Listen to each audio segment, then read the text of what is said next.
Bienvenidos a Colombia, un país que deslumbra por su belleza, enamora a los que se atreven a conocer su idiosincrasia y sorprende a todos los colombianos por su baja productividad.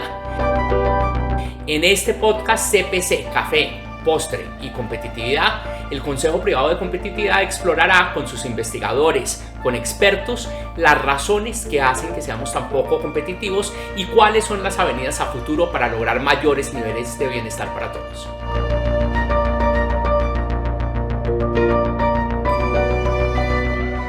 Hola, bienvenidos al podcast del CPC, Café, Postre y Competitividad. Hoy estamos con Juan David Aristizábal, emprendedor, formador, profesor, y vamos a estar conversando sobre confianza y en particular sobre la experiencia que tuvimos este año desde que lanzamos el Informe Nacional de Competitividad hace un año. Bienvenido, Juan David. Qué bueno estar en este espacio y me alegra mucho que el Consejo esté cada vez más participando en la discusión digital. Entonces, lo primero, por supuesto, es servir el café, porque se llama Café, Postre y Competitividad. Tenemos postrecitos para ofrecerle a nuestros invitados. Vamos a tener una conversación básicamente sobre estos temas, compartiendo con ustedes algunas ideas y, por supuesto, invitándolos a un evento muy especial que se aproxima este año, ahorita en noviembre, que ahorita les contamos bien. Bueno, entonces yo quiero empezar, Juan David, como haciendo un repaso para los oyentes de qué fue lo que hicimos y qué fue lo que descubrimos en el Consejo el año pasado cuando hicimos el informe. Entonces, lo que descubrimos fue que haciendo la investigación del informe, que son 15 capítulos sobre temas desde educación hasta desarrollo empresarial, lo que descubrimos fue que la confianza o la falta de confianza era un factor que estaba impidiendo ser más competitivos y ser más productivos. La competitividad para el Consejo es la capacidad de ser más productivos. Entonces, el hilo conductor y el lente, digamos, con el cual construimos el informe fue pensar cómo falta de confianza nos impide encontrar mejores soluciones para resolver los problemas de eficiencia del Estado, los problemas de justicia, los problemas de salud, de pensiones, de educación, de salud, de desarrollo empresarial, de cada uno de los temas. Entonces pensamos, bueno, ¿por qué la falta de confianza afecta nuestra capacidad de ser más productivos, de ser más competitivos? Descubrimos que había como 3 grandes grupos de temas. Un tema era la importancia de lo aburrido, se llamó. Entonces, la importancia de los procesos, procedimientos, la claridad de los procesos en las interacciones entre personas, entre organizaciones, entre el sector público y privado. El segundo era el tema de la importancia de tener miradas sistémicas y de tener a todo el mundo sentado en la mesa discutiendo los temas, ¿no? Entonces, ese gran capítulo se llama Todos a la Mesa. Y finalmente, el último tema que encontramos fue la importancia de tener visiones compartidas de futuro, ¿no? Entonces, tener perspectiva, tener un acuerdo básico sobre hacia dónde vamos, ¿listo? Entonces, ese es el marco, el contexto de esta conversación, y yo quiero empezar preguntándote un poquito retrospectivamente desde el lanzamiento del informe en noviembre de 2023. ¿Qué ha pasado en términos de confianza en Colombia? ¿Cómo estamos? ¿Cómo fue importante ese mensaje? ¿No fue importante? ¿Sigue siendo relevante? Es más, mucho. Bienvenido todas tus reflexiones sobre la importancia de la confianza en la sociedad. Yo creo que hay una historia de una persona que yo admiro muchísimo y ella se llama Alejandra. Alejandra, una mujer de 17 años que yo conocí hace 3, muy pila, con un pensamiento crítico agudo, con una capacidad de resolución de problemas muy alto. Y ella me dijo: Juan, yo no quiero ir a la universidad. Y yo le decía: ¿por qué no quieres ir a la universidad? Y me dijo: mire, mi hermana fue a la universidad y hoy en día está manejando taxi. Y yo siento que la universidad a mi hermana no le cumplió. Y yo por eso no quiero hacerlo, no quiero ir a la educación superior, porque no creo en ella. A Alejandra le hicimos un programa de formación súper intenso y hoy en día Alejandra está trabajando en inteligencia artificial, no código, pero no le cree a las instituciones de educación superior tradicionales. Porque a su hermana ella cree que le falló. Cuando uno va y mira lo que le pasó a la hermana estudió en una institución de educación superior de no muy buena calidad, en un programa que no tenía mucha absorción laboral, y uno podría decir que sí, que de alguna manera lo que ella estudió, las expectativas que tenían, no se dieron, no se le cumplió la expectativa. Eso está pasando en muchos sectores y hay muchas expectativas de cosas que iban a suceder con la vida, sobre todo en temas de empleabilidad y empleo juvenil y emprendimiento, que no sucedieron. Y no sucedieron, una, por factores externos, económicos del mundo, pero también porque hemos dejado de hacer esto del procedimiento, hacer los procedimientos aburridos para que las cosas funcionen. En el caso de la educación superior, por ejemplo, una de las cosas que hemos dejado de hacer es lograr que las instituciones sí estén cada vez más conectadas con el sector empresarial, que haya unos currículos más modernos y que también desde el lado de los colegios nuestras profesoras, nuestros profesores eduquen a los jóvenes en megatendencias. Colombia se está envejeciendo, Colombia necesita una apuesta por exportación de servicios tecnológicos. Entonces, cuando uno mira lo que hay detrás del reto de Alejandra, como es el reto de muchos jóvenes, hay un factor principal, es la confianza entendida como cumplir la palabra. Y el profesor Juan Camilo Cárdenas ha ahondado mucho en eso, y es parte del ejercicio de lograr construir confianza en una sociedad es que los acuerdos se cumplan, tácitos o explícitos se cumplan. Y el problema es que el país ha venido retrocediendo en cumplir la palabra. Otro ejemplo, hoy pacientes de enfermedades crónicas que hace 3 años, 4, 5, 10, 20, recibían con puntualidad los medicamentos en salud porque nuestro sistema de salud era un sistema con muchos retos, pero garantizaba que la gente accediera a los medicamentos. En este momento no está pasando, porque hay unas reformas que no pasó, porque hay un gobierno que en mi opinión se ha dedicado a desordenar más que organizar, pero sobre todo lo que ha pasado con el sistema de salud es que el sistema de salud ha dejado de cumplir la palabra. La gente va por su medicamento y no está. Entonces, creo que se ha deteriorado en esos elementos que tú mencionas. En el primero de procedimientos, porque como hay desorden, la gente no está cumpliendo, las instituciones han dejado de cumplir la palabra. Y eso permea absolutamente todos los entornos, porque entonces, en el caso, por ejemplo, de un emprendimiento que nosotros ya estamos, en este momento tomamos la decisión de cerrarlo, fue porque inversionistas que nos habían dicho, yo invierto en ustedes, pero después dijeron, ya no vamos a invertir en Colombia, porque tomaron la decisión de desinvertir, aunque nos habían dado la palabra a nosotros, pero como el sistema ha dejado de cumplir la palabra, pues empieza en un efecto dominó donde todos dejamos de cumplir la palabra, a pesar de que hayan acuerdos, que hayan cosas jurídicas, se empieza a diezmar. Y eso nos pone a todos en un tono de mucho miedo. Es normal, como muy prevenidos, como tratando de volver a la cultura de la piñata. En la cultura de la piñata, cuando éramos chiquitos, el juego se ganaba si usted capturaba mucho valor, pero porque le quitaba al otro. Era un juego finito de recursos, usted absorbía. El mundo de la tecnología nos ha abierto un nuevo paradigma, y es que uno puede crear casi recursos infinitos o en abundancia. Pero hoy la actitud, la energía de Colombia no está en modo abundancia. Entonces todo el mundo empieza como a estar en la actitud de la piñata, y eso tiene un problema para el otro elemento, y es yo solamente trabajo con los que son parecidos a mí y no me van a quitar. Entonces habla del segundo elemento, que era muy importante el capítulo del año pasado. Y el tercero es, como vivimos en miedo, es difícil pensar en un futuro que entusiasme y que nos diga vamos para allá colectivamente.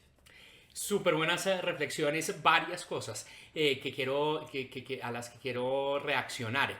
Uno, pues tocas varios temas de los capítulos, el capítulo de educación, de mercado laboral, de salud, que son centrales al consejo y son centrales al informe, y lo que ha pasado desde noviembre de 2023 hasta ahora, pues es un deterioro en muchos sentidos, ¿no? En particular en salud mencionamos unos, en el tema de inversión, desarrollo empresarial, emprendimiento también por ese factor desconfianza.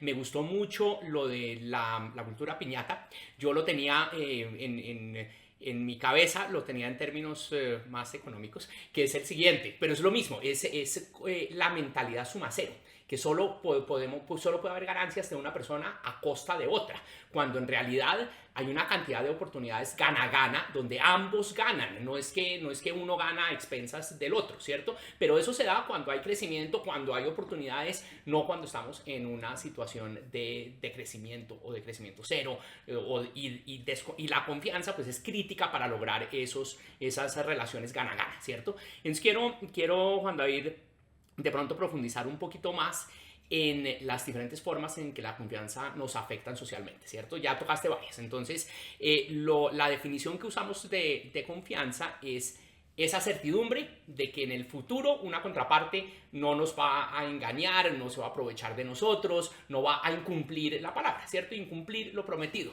pero sacando como provecho de uno, ¿cierto? Eso es confianza, ¿cierto? Entonces, por eso, cuando hay confianza, uno toma riesgos, ¿cierto? Entonces uno se asocia con gente desconocida, uno invierte, uno consigue un socio, uno innova. La innovación es una cosa tremendamente pues incierta y que requiere confiar en última, ¿cierto?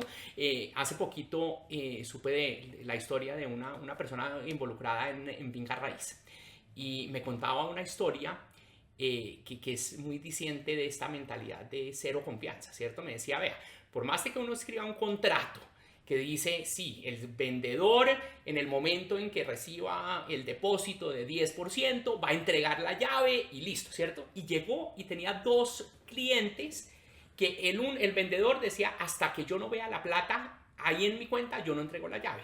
Y el comprador decía, hasta que no me entreguen la llave, yo no meto la plata. Entonces me decía, en últimas, mucho por más contrato que haya, hay un punto en el que se requiere un mínimo de confianza para destrabar esas situaciones, ¿cierto?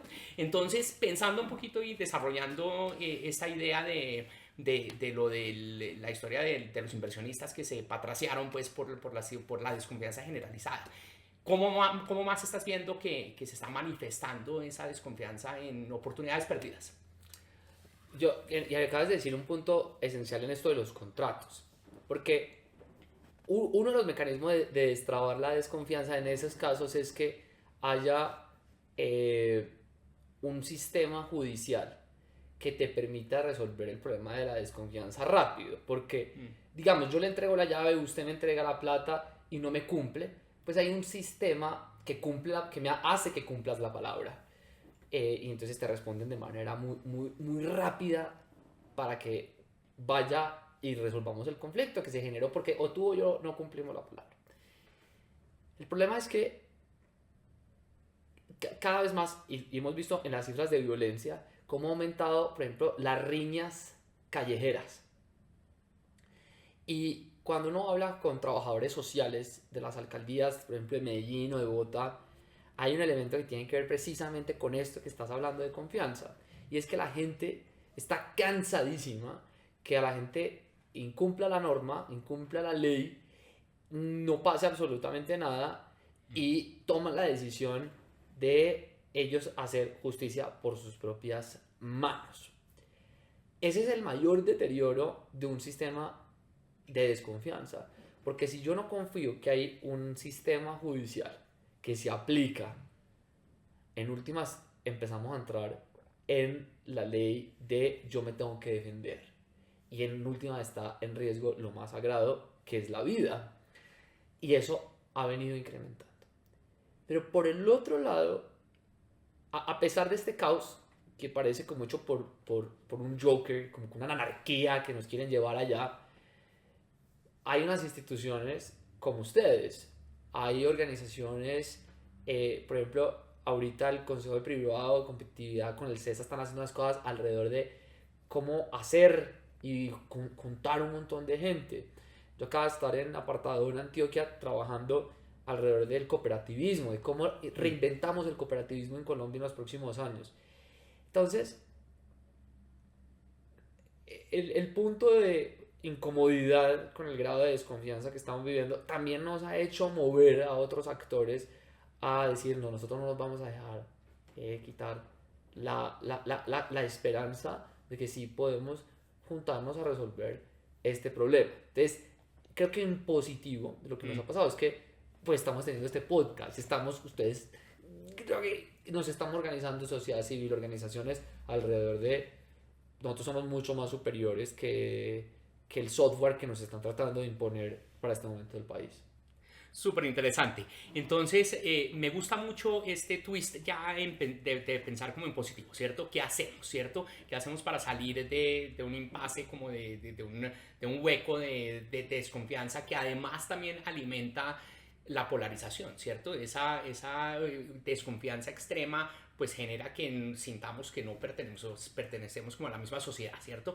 Entonces, quiero hacer un poquito de énfasis en nuestro último mecanismo. Ya hablamos de la importancia de lo aburrido, de todos a la mesa, y ahora quiero como reflexionar un poquito sobre el último punto que enfatizamos en el informe, que era tener visiones compartidas de futuro, que además va a ser el enfoque principal de todo el informe nacional de competitividad de este año. Es cómo tener visiones compartidas de futuro, haciendo monitoreo de tendencias importantes y aprovechando esas tendencias proactivamente para llegar a ese futuro compartido, ¿cierto? Entonces, ¿cómo es ese proceso de generación de confianza a partir de alinearnos hacia unos sueños compartidos, unos futuros compartidos? En este momento, el país tiene más o menos 18 millones de personas afiliadas o vinculadas a las cooperativas. Las cooperativas, por muchas razones, han sido como muy excluidas de muchas discusiones económicas, porque hay unas narrativas, unas con razón de que se han abusado del mecanismo de la cooperativa por unos temas laborales, pero muchas veces desde el sector privado se han visto como de una categoría no especial hablar de las cooperativas. Pero cuando uno mira las cooperativas tiene una cosa súper interesante, y es que cuando uno logra organizarse de manera cooperativa tiene que lograr algo, y es trabajar en equipo, y nos tenemos que poner de acuerdo para sacar este proyecto adelante. Y uno lo ve en empresas como Colanta, que es una cooperativa que se han organizado para lograr generar comercialización, innovación en un producto. Entonces,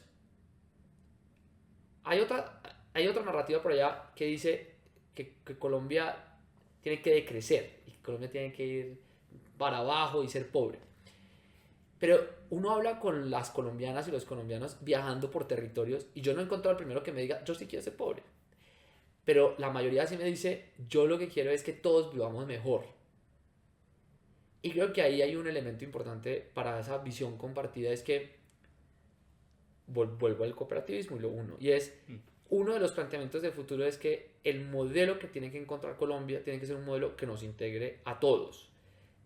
La desigualdad nos horroriza, cierto, pero ¿qué vamos a hacer? Y eso no puede ser a punta de decir el modelo no funciona, económico, vayámonos, sino encontremos un mecanismo, por ejemplo, como el de las cooperativas, que nos unen, porque es desde el capitalismo. Es un capitalismo, digamos, que algunos dirán consciente, de prosperidad colectiva, y que puede unir a muchas vertientes de cómo nos unimos para crear valor. Ese es un elemento concreto, y es, parte de este futuro tiene que ser que la generación de riqueza sí sea para todos, pero no por una redistribución como por constitución y por ley de, mira, es que así tiene que ser como los comunistas o socialistas quieren, sino a través de la creación de riqueza de nosotros como privados nos organizamos a través de cooperativas para producir valor para el mundo. Entonces, eso es explícito. Lo segundo tiene que ver con las emociones. Los chilenos, cuando sacaron a Pinochet del poder, no le dijeron a la gente lo vamos a sacar con miedo. No le decían a usted, ese man es horrible, tenaz, ya casi se va. No. Lo que dijeron es, la alegría ya viene.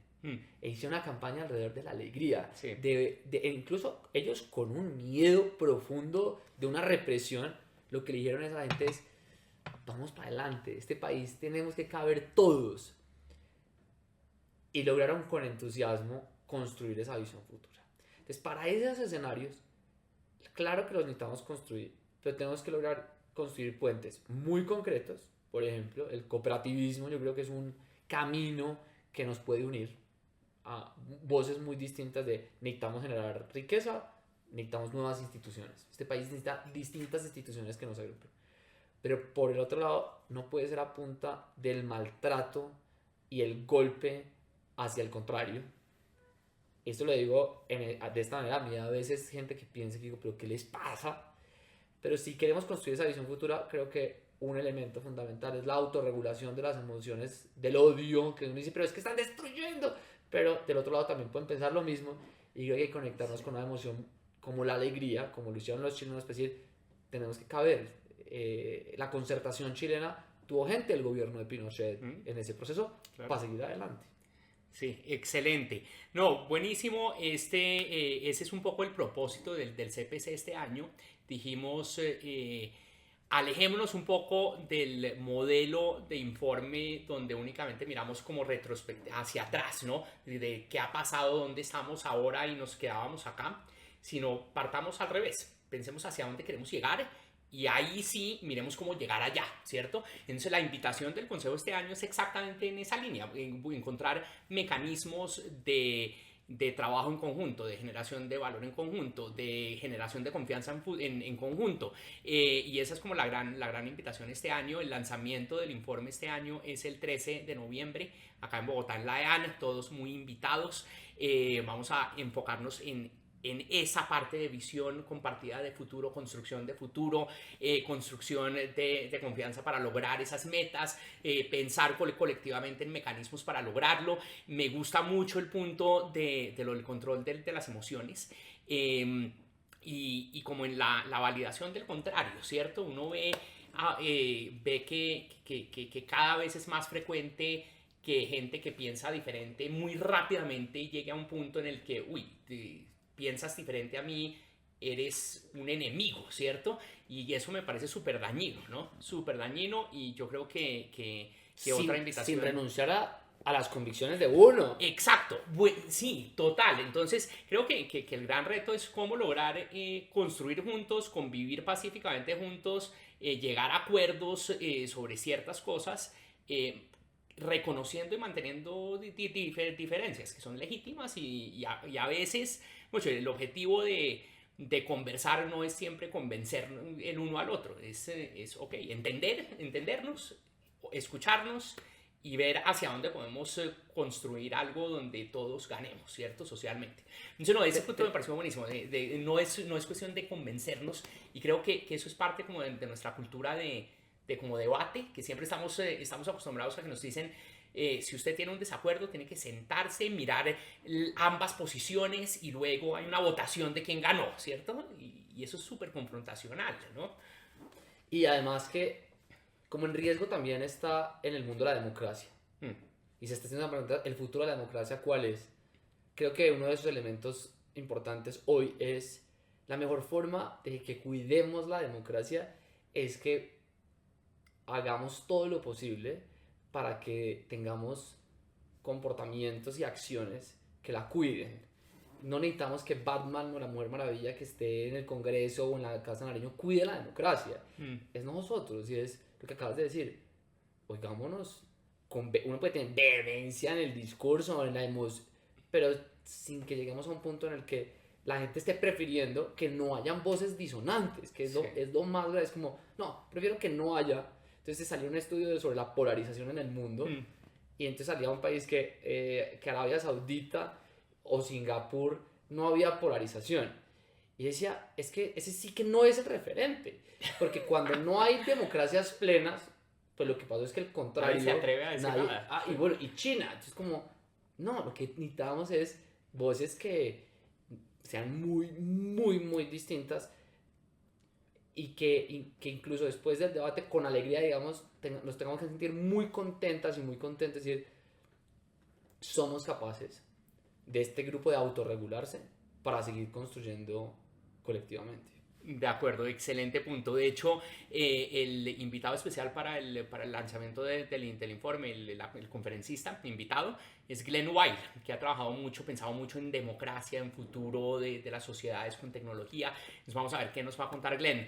Bueno, ¿y la invitación cuándo nos llega? La invitación, ya está en todas nuestras redes sociales, chévere. Ya está el registro ahí, está en registro.compite.com.co y en nuestra página web es entrada libre, todos invitados, es en la EAN, entonces invitamos particularmente a estudiantes, nos encanta que vayan muchos estudiantes, que vayan los empresarios también, que vaya el gobierno, queremos que realmente sea un espacio como muy en este espíritu, ¿cierto? De venga, miremos para dónde estamos yendo, miremos qué está pasando en cada uno de los temas críticos para la competitividad, para nuestra capacidad de generar mayor bienestar, eso es lo importante, ¿no? Mayor bienestar para todos, ¿no? Entonces, allá nos vemos. Allá nos vemos, Juan David, muchas gracias por haber venido. Venga, ¿y esto es café? Entonces, este es un cafecito que ofrecemos hoy de Juan Valdés, Cumbre, fue el que tomamos hoy. Y el podcast se llama Café, Postre y Competitividad. Pero mi postre no me ha tocado el postre. Ahorita nos vamos a comer el postrecito. Muchas gracias. Bueno, muchas gracias, Juan David. Y los esperamos en el próximo episodio de Café, Postre y Competitividad, el podcast del CPC.